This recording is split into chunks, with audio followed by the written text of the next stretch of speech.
नमस्कार, स्वागत है एक बार फिर से आप सभी का आपके अपने चैनल हनुमान सिंह परिवार में। आशा करते हैं प्रभु श्री हनुमान जी और पूजनीय गुरुदेव बाबा नीम करौरी महाराज जी आप सभी भक्तों पर असीम कृपा बनाए रखें। महाराज जी की भक्त वत्सलता अपूर्व है।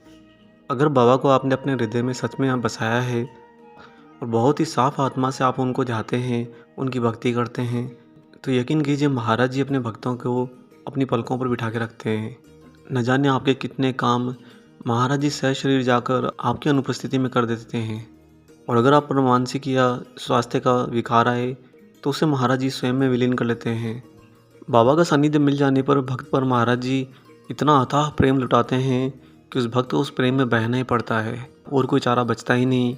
और महाराज जी के उस प्रेम के प्रवाह में बहते समय आपको बाबा महाराज इतना साहसिक बना देते हैं कि आप में किंचित मात्र भी कोई भय नहीं आता, क्योंकि उस प्रवाह को खेने वाला और उस प्रवाह को अंतिम परिणाम में बदलने वाला स्वयं महाराज जी आपके साथ हर पल जो है। दोस्तों, ऐसा कई बार हुआ है कि महाराज जी अपने भक्त के लिए अपने प्रेम के प्रवाह को और बढ़ा देते हैं। ऐसी ऐसी घटनाओं को स्वयं अंजाम देते हैं जहाँ पर भक्त कभी सपने में सोच भी नहीं सकता।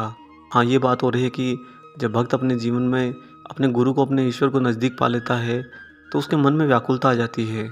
और ये व्याकुलता देखा जाए तो उसका इस जीवन से मुक्ति पाने का एक प्रयास होती है, परंतु चूँकि कार्मिक शरीर मिला हुआ है, अतः इस व्याकुलता के अंदर मनुष्य जो है शंकित होने लगता है कि मेरे तो काम नहीं बन रहे, मैं महाराज जी से इतनी पूजा करता हूँ, इतना कहता हूँ, फिर भी महाराज जी मेरे काम नहीं करते। और मनुष्य भूल जाता है कि जितना समय आप पहले अपने काम को दे रहे थे, वास्तव में अब तो उस काम को होने में कम समय लग रहा है, परंतु आपकी व्याकुलता के कारण आप उस कम समय को भी अपने ही कर्मों के पीछे छिपा लेते हो और इसी कारण आप परेशान होने लगते हो और आपको लगता है कि महाराज जी आपकी शायद मदद नहीं कर रहे। आज आपको महाराज जी का एक ऐसा अद्भुत किस्सा सुनाएंगे जिसके बाद आपका विश्वास ये दृढ़ हो जाएगा कि महाराज जी आपके लिए बहुत कुछ करते हैं और इतना कुछ आपके प्रेम में कर डालते हैं जितना तो आप इस जन्म तो छोड़िए कई कई जन्मों में नहीं कर सकते। इससे पहले हम आगे बढ़े, आप सभी से एक छोटी सी गुजारिश है।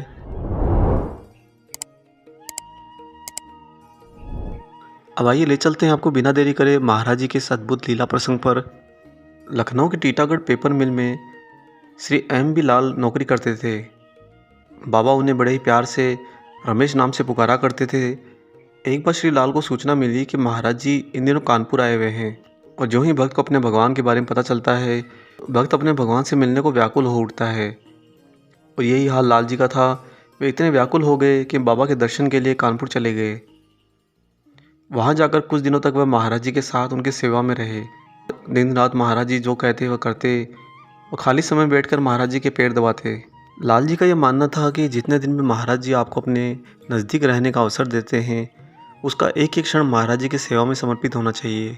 अगर ईश्वर आपसे उनकी सेवा के लिए आपकी नींद भी छीन ले तो भी आपके मन में हर्षोल्लास बना रहना चाहिए कि आप अपना सब कुछ बाबा महाराज जी के श्री चरणों में समर्पित करके रखे हो।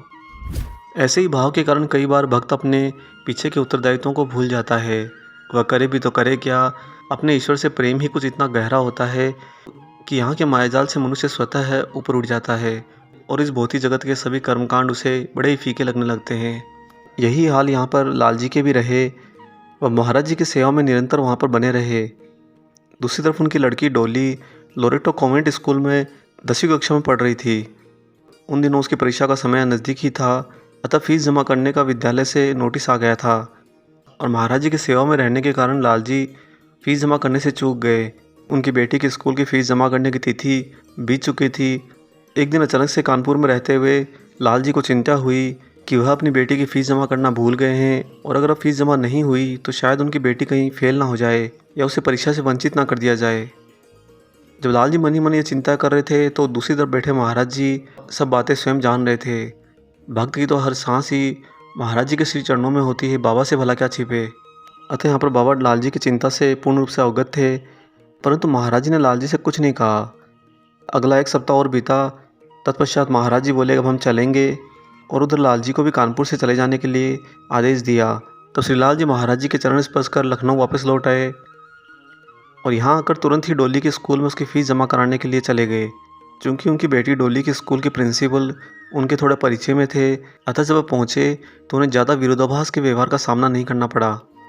परंतु प्रिंसिपल के पास जब लाल जी पहुँचे तो उन्हें सबसे बड़ा झटका इस बात से लगा जब उन्हें प्रिंसिपल ने बताया कि डोली की फ़ीस तो 4 दिन पूर्व ही जमा हो चुकी है। लाल जी ने कहा कि अरे मैं तो यहाँ पर था ही नहीं, मैं तो कानपुर गया हुआ था, फिर मेरी बेटी की फ़ीस कौन जमा कर गया?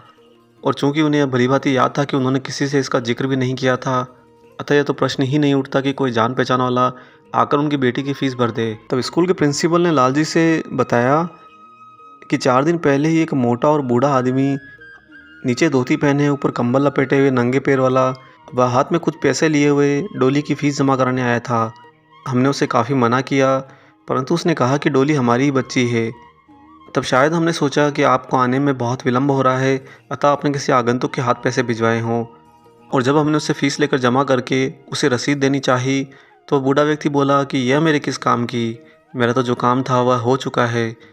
यह कहकर वह बूढ़ा व्यक्ति बिना रसीद लिए स्कूल से वापस चला गया। जब प्रिंसिपल के मुख से ये घटना लाल जी ने सुनी तो लाल जी की आंखें भर आई। उनका हृदय लगभग बैठ सा गया। उन्हें समझते देर न लगी कि भक्त वत्सल बाबा नीम करौरी महाराज जी अपने भक्त की चिंता को हरने के लिए स्वयं इतने दूर शरीर की लीला करने के लिए पहुंच गए, और ना सिर्फ पहुंचे बल्कि प्रकृति के नियम बदल के इस भौतिक जगत को अपने नियंत्रण में रखते हुए उनकी बेटी की फीस भर गए। अर्थात एक तरफ तो कानपुर में लाल जी महाराज जी की निरंतर सेवा कर रहे थे और दूसरी तरफ महाराज जी अपने भक्त की सेवा कर गए। बाबा का अपने भक्त से आंतरिक प्रेम इतना गहरा होता है दोस्तों कि महाराज जी अपने भक्त के छोटे छोटे काम करने के लिए भी अपनी सिद्धियों का इस्तेमाल करते हुए लीला कर जाते हैं, क्योंकि महाराज जी बिल्कुल नहीं चाहते कि उनका भक्त किंचित मात्र भी परेशान हो, उसे ज़रा भी थोड़ा सा कष्ट हो। फिर भी मनुष्य यहाँ पर इतना व्याकुल हो उठता है कि बात बात में महाराज जी पर शंका करके कहता है कि मैं इतने दिन से प्रार्थना कर रहा हूँ, मेरी तो महाराज जी नहीं सुनते। आपको नहीं पता कि महाराज जी तो आपकी सेवा में लगे हुए हैं। मनुष्य उनकी सेवा करता है तो मनुष्य इस अभिप्राय में रहता है कि बदले में कुछ तो कृपा मिलेगी, परंतु भगवान तो आपकी सेवा करते समय जरा भी इस अभिप्राय में, इस भाव में नहीं रहते कि बदले में आपसे क्या मिलेगा। आपसे कुछ मिले न मिले, भगवान आपके प्रति इतना संवेदनशील होते हैं कि वह आपके जरा से भी कष्ट से स्वयं विचलित हो जाते हैं और आपकी सेवा करने के लिए, आपकी सहायता करने के लिए दौड़े चले आते हैं। आप भी महाराज जी की सेवा में अपने विश्वास को दृढ़ बनाइए रखिए और जरा भी अपने चित्त को, अपनी आत्मा को व्याकुल ना होने दीजिए, क्योंकि मनुष्य व्याकुल होकर जब चिंता करता है, ज़्यादा शंका करता है, तो इससे कहीं ना कहीं हमारे ही प्रभु, हमारे ही गुरुदेव बाबा नीम करौरी महाराज जी को थोड़ा तो कष्ट ज़रूर होता है। अतः दोस्तों, भक्ति के अंदर बाबा का जरूर ध्यान रखिए। आशा करते हैं आज का ये वीडियो आपको पसंद आया हो। वीडियो अगर अच्छा लगा है तो जाते जाते इसे लाइक ज़रूर कर दीजिएगा, और जिन लोगों ने चैनल सब्सक्राइब नहीं किया है, चैनल सब्सक्राइब कर लीजिए, साथ ही बेल आइकन को ऑन कर लीजिए ताकि आने वाले सारे नए वीडियो आप तक सर्वप्रथम पहुँचें। मिलेंगे बहुत जल्दी ही एक और ऐसे शुभ अंक के साथ। तब तक अपना और अपने माता पिता का संपूर्ण ख्याल रखिए और परम प्रभु श्री राम जी का निरंतर गुणगान करते हुए बाबा हनुमान और बाबा नीम करौरी महाराज जी की निस्वार्थ होकर सेवा करते रहिए। जय सिया राम।